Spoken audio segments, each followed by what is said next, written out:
Good morning, kids. Welcome to Sunday and another edition of Children's Time with Rochelle. I hope you guys are doing good and you had a great week. Um, I can't believe that we're already to the middle of May and it feels like we're starting to wind down the school year, which means we're also probably starting to wind down my Children's Time videos. Um, and actually, if we had been meeting together at church for Sunday school, today would have been our probably last day of Sunday school for the summer. So I am probably going to keep doing my children's time videos through the end of May, and I really haven't decided what I'm going to do yet for the summer, because I know my views have kind of been down the last few weeks, and that's understandable because I know everybody gets busy with spring activities and it probably will get worse in the summer. So if you have an opinion or some feedback, just let me know if you'd like me to keep going. Maybe I can do one or two a month, or I can keep doing it every Sunday just like I have been. Or I can take a break and we'll just get back together in the fall. Just let me know. So anyway, we'll go ahead and get started on our story today. I will be reading it as always out of my Spark Bible. And if you have a Spark Bible and have been following along, our story is on page 500. And the title of our story today is called Matthias the Apostle. So I'll show you my picture. And here is Matthias, I'm guessing. And all of these other men down on the bottom are the apostles. And can you guys think of another word that we use instead of apostle? That were Jesus' followers and his friends, and they traveled around with Jesus. They were his disciples. So you can either call them the 12 apostles or the 12 disciples. But we have a problem right now. So let's count how many we actually have in our picture. So we've got 1, 2, 3, 4, 5. And we've got 6, 7, 8, 9, 10, 11. Remember, this is a new gentleman named Matthias. So right now we only have 11 apostles or 11 disciples. And let's find out. Let's read our story and see why there's only 11. All right. Matthias the Apostle. The disciples were meeting together with other followers of Jesus. It was hot and noisy, and the sunlight shone down as Peter spoke. Quiet, please. Shh, shh. When it was quiet, Peter began to talk. We are here to find someone to take Judas's place, Peter said. Judas handed Jesus over to the soldiers and let us all down. We miss Jesus, but we know that he still wants us to keep sharing the good news. The person who replaces Judas should know us and know Jesus. This person is someone who knows that Jesus came back to life. The disciples had two choices, a man named Barsabbas and a man named Matthias. So they prayed for God to help guide their decision. God showed the disciples that Matthias was the right person for the job. So, so there were only 11 disciples because remember Judas betrayed the disciples and he handed Jesus over to Pontius Pilate to be crucified. So he is no longer a disciple. So the disciples needed to find another person to take his place. So if we count now all of our disciples, we have 1, 2, 3, 4, 5, 6, 7, 8, 9, 10, 11, 12. So we're back up to 12. So not only was this story about finding a replacement for Judas, but it was also about the apostles or the disciples having to make a decision. And that's something that we all have to do every day about different things. So I got my handy dandy Spark workbook, and this one was actually still in my Easter workbook. And here is our story. And I'll read our recap. It says, Jesus chose 12 apostles, but now there were only 11. We must pick someone to replace Judas, Peter said. Matthias and Barsabbas had known Jesus. Jesus' followers asked God to help them make a good choice. God showed them that Matthias was the right person for the job. So when you guys have to make choices, sometimes they're hard choices and you need to ask someone to help you make a decision or make a choice. And who do you ask when you need help? So some of us can pray. We can always pray to God to help guide us to make the right decision. We can always ask a parent. We could ask our teacher. We can ask someone at church, like our pastor or our Sunday school teacher. We can also ask older brothers or sisters. So there's a lot of people that we can go to help us make decisions. All right, so I'm going to show you some pictures of some kids that have to make decisions. Like I said, we make decisions every day about several different things, and sometimes you don't even realize that you're making decisions because you have to do it so many times.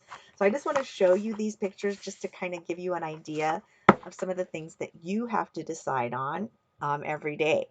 So right up here we have two little girls, and it looks like they're eating lunch, and so they're having to choose what they want to eat for lunch. So do you guys get to choose what you want for lunch? If you have school lunch, you probably don't, because you get to have whatever they are making at school that day. But if your mom makes your lunch for you, or your dad, or maybe you make your own lunch, you can decide what you put in there. Peanut butter and jelly, turkey sandwich, salad. So you get to pick. Okay, and this little girl is at the library, and she looks like she gets to make a decision about what book she wants to bring home. And that's kind of a fun decision because there's usually more than one book that you want to read. So it's fun to be able to get to take one and make a choice at which one you want to bring home. This little boy looks like he might be taking a test. And if you ever have to take a multiple choice test, you have to pick A, B, C, or D. So there you have to make a decision. And these kids look like they are looking at a map. And it looks like they might be outside, maybe hiking. So they're probably taking a moment to look at the map and just decide which trail they should take or which way they should go. And this one I know for sure we probably all do every day. This little girl is trying to decide what she wants to wear for the day. So when you get up in the morning, or maybe before you go to bed at night, you make a decision on what clothes you want to wear the next day. And this very last one, this little boy has two pumpkins, and it looks like one is small and one is big, and he is probably deciding which pumpkin he wants. And which pumpkin do you think he should take? Which would be the best choice or the smartest choice? Probably the littler pumpkin, because he can actually carry that one. This big one, I don't even know if he could carry it. And so it would probably be smart for him to take the one that he could carry. So that is just some examples of some different decisions that we have to make. And like I said, we're making decisions every single day. So sometimes you may need help with those decisions, and sometimes you can just make up your own mind. All right, then I have one more thing I want to talk to you about. In our story, they referred to the disciples as apostles. And so we have the word apostle down here.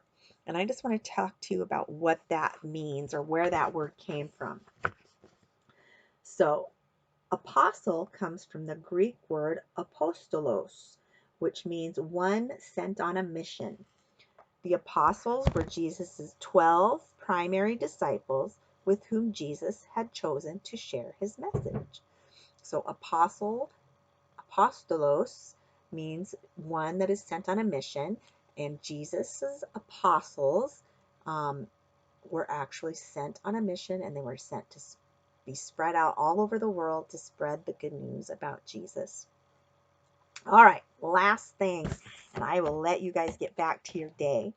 So I wrote this verse down, and I want you to gather with your family in the living room or wherever you can all be together. And I wrote this verse down. So And it says, then they prayed, Lord, you know everyone's heart. Show us which of these two you have chosen. So, and that comes from the book of Acts, chapter 1, verse 24. So you guys can either write this down or memorize it if you're smart like that. It's kind of a longer one, so it'd take me a little bit to memorize it, but I'm going to hold it up here for a little bit so you guys can read it and write it down. And it says, again, I'll read it one more time. Then they prayed, Lord, you know everyone's heart. Show us which of these two you have chosen.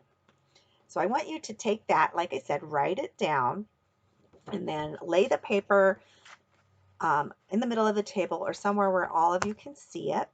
And I want you guys to take your heart hands like this, and I want you to put it over the prayer so you can read the prayer through your heart.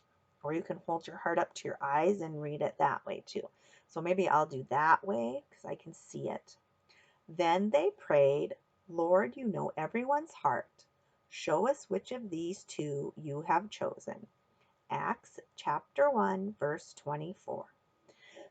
So once you guys have done that and read that together, I want you to sit down together and think about and talk about a decision that each of the people in your family needs to make.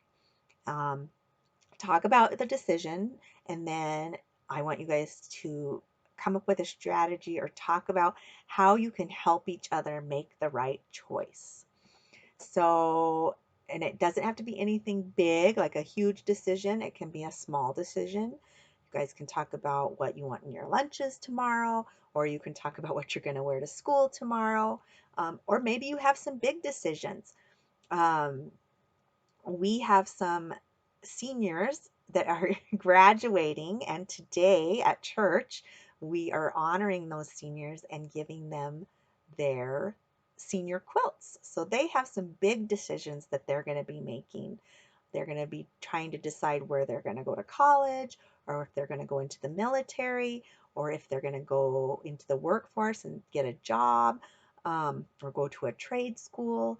So these kids have some big decisions to make, and they are probably going to want some help making those decisions and making the right choice. But like I said, it doesn't have to be a big decision. Just talk with your family and see what decisions you guys have to make and how you should make them. All right. But before we go, we do need to say our prayer for the day, and it's a nice, short, sweet one.